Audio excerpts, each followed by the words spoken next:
So we have Silo, Wingrave, and Niss. These are of course the 3 Wayfinders available to you at the start of the game when you boot it up for the first time. They are though not the only Wayfinders that you can play in the game, so don't worry if you don't resonate with one right away. You will have the opportunity to grind and unlock whichever one you're looking forward to playing as. But do be aware, once you complete kind of the beginning tutorial level of the game, you will be locked into that character for the time being, so choose one of the 3 wisely.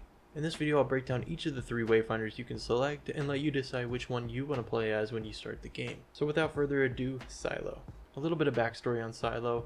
He was born into a family of smugglers, spending his life running under the radar and challenging tyrants. He's known to be a bit of a tactician, easily switching between both ranged and melee combat. And this is kind of where you'll want to be using him. You'll dive in to take quick attacks and then falling back to range to utilize some of his many tools. Those tools or abilities are his Firebomb, his Oil Bomb, his Protoclone, and Arc Nemesis. He of course comes preloaded with the passive ability of Strategic Advantage, which allows him to deal bonus melee and range damage to enemies that are debuffed. He also has the Long Shot as his signature weapon, which comes with the ability of Deadeye.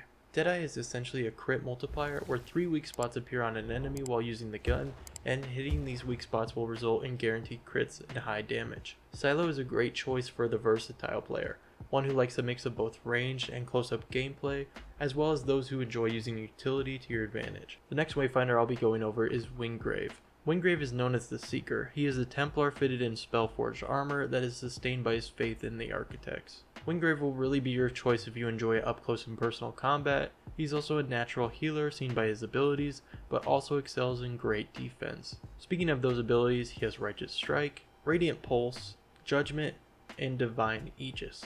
His passive ability takes place in the way of Healing Pulse, allowing him to heal himself and nearby allies when he completes a melee finisher. Bastion is the name of his signature weapon, which has the ability to allow him to shield bash to do massive impact and guard break damage. Though Wayfinder doesn't have a holy trinity of sorts, those who love tanking or healing will absolutely love playing as Wingrave. Last up we have Niss, the Shadow Dancer. Niss is probably the most complex out of the 3 combat-wise, but in a lore sense, she represents almost the darker side of the Wayfinders.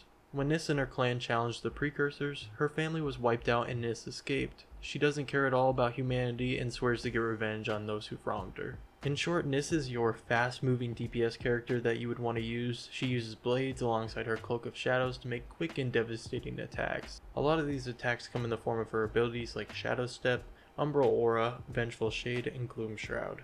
If you decide to play as Niss, you will unlock the passive ability Lingering Shadow, which allows Niss to gain a short-lasting attack power boost after dodging. Her signature weapon called Knight's Edge will also come into use, especially with its added ability of Daggerfall, which basically forms a blade shield around Niss and fires towards enemies as an attack if they come too close. Like I mentioned before, those who like fast-flowing gameplay or are keen to focus on straight DPS will really enjoy Niss.